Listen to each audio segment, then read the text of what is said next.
that one solution might be that we arm teachers. And I just want to really understand what that might mean. Let's break it down. So as a career prosecutor, I have worked with many communities where children go to sleep each night hearing gunfire. And so what we're proposing is that those children, remember Sandy Hook, we're talking about 6- and 7-year-olds. So children are supposed to go to school and look at the front of their class at their second-grade teacher, and she's going to be strapped with a gun. I don't understand how that makes any sense. Let's also talk about it in the context of the studies that have been conducted by the National Criminal Justice Resource Center, which is funded by the United States Department of Justice, which tells us that for trained law enforcement officials, they only hit of their intended target approximately 20% of the time.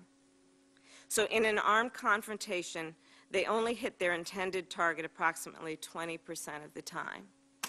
Now we're talking about giving teachers some limited training on how to use a gun. I would suggest that their numbers aren't going to be any better than that.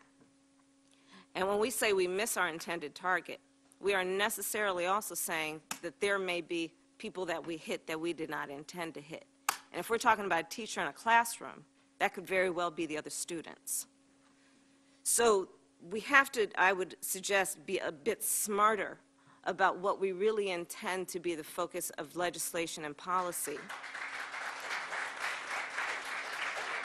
And Director Bowditch, I would love your thoughts on that in terms of what that would result in if we're talking about limited training of teachers to be strapped with a gun, and what might be your concern about unintended consequences of a policy of that nature. Well, ma'am, I've spent I share the outrage at these attacks, first off.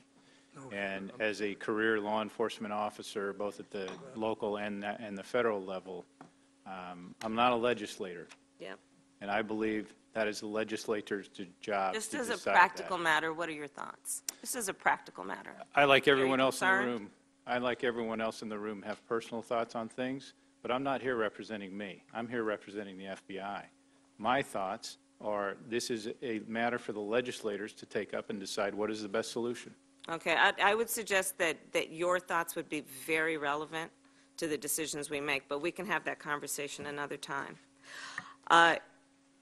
I also have a concern when we talk about this of the impact of having armed teachers as it relates to African American and Hispanic students.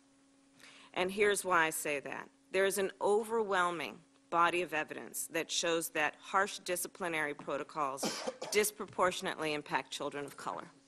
We know that in the studies that talk about what the rates are in terms of suspensions and expulsions from school.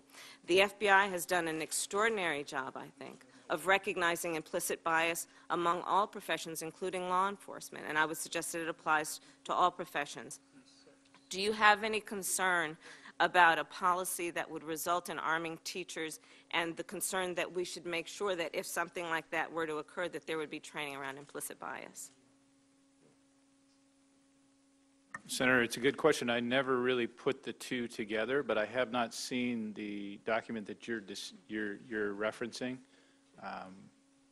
I think whatever we decide, training is necessary on all fronts.